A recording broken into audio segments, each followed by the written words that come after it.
कि हम लड़ाई उन वर्गों के लिए लड़ रहे हैं जिन वर्गों को बाबा साहब ने अपने संविधान में समानता का अधिकार दिया है। कि जो रामचरितमानस में जो ताड़ना का शब्द दिखाया गया है उसको शिक्षा से जोड़ा गया। इस देश में जब तक गरीबों को अच्छी शिक्षा व्यवस्था नहीं मिलेगी तब तक वो किसी भी ग्रंथ को नहीं समझ पाएगा। वो ये बोल करके वो बाबा साहब के संविधान को अपमानित कर रहे हैं, वो बाबा साहब के विचारों को अपमानित कर रहे हैं, वो संविधान को नहीं मान रहे हैं। श्री अखिलेश यादव जी पिछड़े दलित आदिवासियों को उस निगाह से देखते हैं कि वो कभी सामाजिक रूप से ऊपर न उठ सके, वो कभी भी शिक्षा के प्रति लड़ न सके, जिसके पास जिताने की हैसियत ना हो, जिनके पास मतदाता खुद इनके कहने को वोट न देता हो और उसका वो वर्ग खुद भाजपा के साथ खड़ा हो। रामचरितमानस पर स्वामी प्रसाद मौर्य के बयान के बाद अब ये लड़ाई जो है वो और बड़ी होती दिखाई पड़ रही है। सुभाषपा की तरफ से भी पोस्टर लगाया गया है। हमारे साथ अरुण राजभर जी हैं। रामचरितमानस को लेकर स्वामी प्रसाद मौर्य ने जो बयान दिया था उसके अगेंस्ट आपने पोस्टर लगा के आप भी इस लड़ाई में कूद पड़े हैं।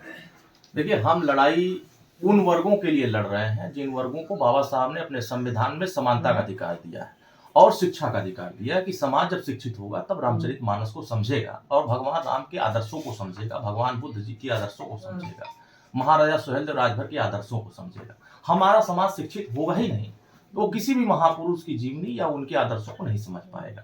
इसीलिए हमारे कार्यकर्ताओं ने एक पोस्टर लगाया, उसमें ये कहा कि जो रामचरितमानस में जो ताड़ना का शब्द दिखाया गया है उसको शिक्षा से जोड़ा जाए और वो शिक्षा ही समाज को आगे बढ़ा सकता है। तो जिस तरह से लोग एक धार्मिक उन्माद पैदा करने की, किसी धर्म विशेष पर टारगेट करने की कोशिश कर रहे हैं, वो किसी दूसरे धर्म पर सवाल नहीं खड़ा कर सकते या दूसरे धर्मों के ग्रंथों पर सवाल नहीं खड़ा कर सकते हैं, लेकिन वो जिन पे करोड़ों लोगों की आस्थाएं बन चुकी हों उन पे आप सवाल आसानी से खड़ा कर देते हैं। तो इस देश में जब तक गरीबों को अच्छी शिक्षा की व्यवस्था नहीं मिलेगी तब तक वो किसी भी ग्रंथ को नहीं समझ पाएगा। यानी उस जो चौपाई है उसमें उसी शिक्षा की बात की गई जिसकी बात आप कर रहे हैं कि सबको शिक्षित करिए।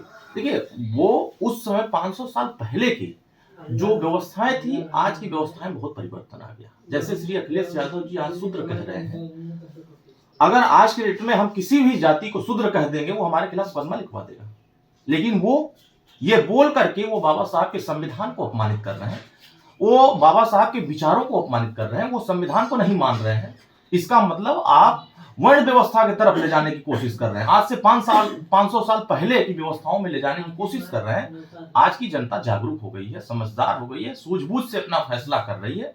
संविधान में कहीं नहीं जिक्र है कि आप किसी को शूद्र कहें। अपमानित करने वाले शब्दों को बाबा साहब ने हटाने का प्रयास किया लंबे समय तक संघर्ष करके, लेकिन श्री अखिलेश यादव जी उसी चीज को अपमानित करने के लिए बातों को बार बार जिक्र कर रहे हैं। तो इससे साफ हो गया है कि श्री अखिलेश यादव जी पिछड़े दलित आदिवासियों को उस निगाह से देखते हैं कि वो कभी सामाजिक रूप से ऊपर न उठ सके, वो कभी भी शिक्षा के प्रति लड़ न सके, वो कभी भी अपने हक अधिकार के लिए बोल ना सके। इसीलिए उनको निचले स्तर पर रखने के लिए उस तरह के शब्दों का प्रयोग कर रहे हैं। अच्छा, पोस्टर वार से ये लड़ाई हाथापाई तक पहुंच गई। कल स्वामी प्रसाद मौर्य और महंत राजू दास के बीच में हाथापाई हुई। अब इसमें दोनों पक्षों की तरफ से मुकदमा पंजीकृत किया जा रहा है। किस ओर जा रही है पॉलिटिक्स? ये देखिए, ये साधु संतों का मसला है। अगर किसी भी धार्मिक ग्रंथ पर अगर आप सवाल खड़ा कर रहे हैं और उससे जुड़े हुए साधु संत इससे आहत आ रहे हैं तो कहीं ना कहीं इसका मुकाबला आपको करना पड़ेगा। आप टारगेट एक धर्म को कर रहे हैं, एक समुदाय को कर रहे हैं, लेकिन बहुत सारे ऐसे समुदाय हैं इस धरती पर, लेकिन आप उस पर बोलने को तैयार नहीं है। बोल दीजिए, कुरान पे बोल के दिखाइए, हिम्मत है तो। नहीं बोल सकते। एक वर्ग को खुश करने के लिए आप एक बहुसंख्यक वर्ग को आप टारगेट कर रहे हैं। इससे स्पष्ट हो रहा है कि आप सामाजिक रूप से पूरी तरीके से अब उत्तर प्रदेश की जनता के निगाहों से हट रहे हैं और उत्तर प्रदेश की जनता आपको अब सुनने को तैयार नहीं है। इसीलिए आप 22 के चुनाव में देखिए कि जो बयान आज चौपाई की दे रहे हैं वो उससे पहले वो जिस इलाके से चुनाव लड़े उस इलाके में तो सपा को जिता नहीं पाए।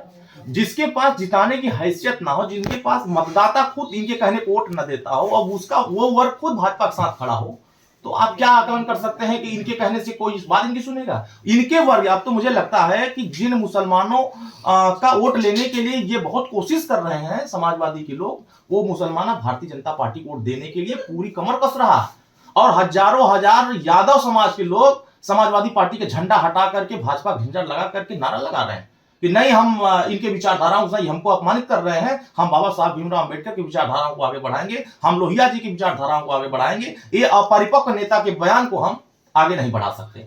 ठीक है। तो रामचरितमानस के जो चौपाई है उसके समर्थन में यानी स्वामी प्रसाद मौर्य के खिलाफ सुभाषपा ने भी